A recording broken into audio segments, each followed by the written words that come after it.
আপনারা দেখছেন টিভি সকাল ইউটিউব চ্যানেল।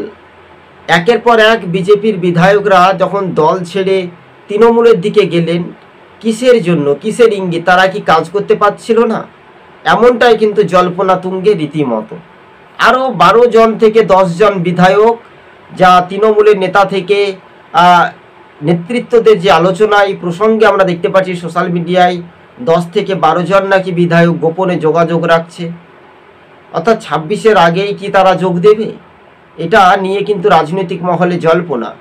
বিজেপি বলতে চাইছে, যদি আগে জানতাম তাহলে এদেরকে টিকিট দিতাম না বা প্রার্থী করতাম না। অন্যদিকে তৃণমূল নেত্রী তাদেরকে বিরোধী শূন্য করতে চাইছে এই বাংলাতে। কিন্তু রীতিমতো সেই পদক্ষেপ কতটা উজ্জীবিত হবে? অর্থাৎ তৃণমূল এগিয়ে থাকবে বাংলায়, না বিজেপি, না অন্যান্য রাজনৈতিক দল, বাম, কংগ্রেস? কিন্তু সেটাই কিন্তু আদর্শ প্রেমিক হিসেবে বলাই যেতে পারে। যদি কিনা 10 থেকে 12 জনও বিধায়ক যদি যায়, একজন বিধায়ক যখন হলদিয়ায় গেল তৃণমূলে বিজেপি ছেড়ে, সেই রীতিমতো একটা তো প্রভাব পড়তে পারে। কিন্তু হলদিয়ার যে মাটিতে দাঁড়িয়ে সেখানে বিজেপির নেতা শুভেন্দু অধিকারী যে চ্যালেঞ্জ গ্রহণ কতটা হতে পারে, তা 26-এর বিধানসভা ভোটে আগামী প্রমাণিত হয়ে যেতে পারে। 148টি আসন কোন দল পাবে?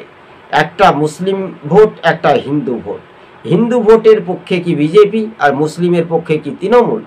না, এটা নিয়ে কিন্তু দড়ি টানাটানি রাজনৈতিক মহলে। যদি 12 থেকে 10 জন বিধায়ক আবারও তারা তৃণমূলে ফিরে যায়, তৃণমূলে যোগ দেয়, তাহলে সূত্র মারফত খবর সম্ভবত বিজেপির নিচুতলার কর্মীদের একটা মন একটা দুর্বল হতে পারে, এমনটাই পর্যবেক্ষক বা বিশেষজ্ঞরা বলছে।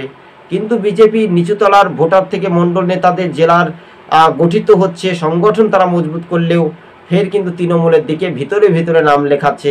সেটাই কিন্তু আগামী দিন কিন্তু চিত্রটা পরিষ্কার হতে পারে। দর্শক বন্ধুগণ।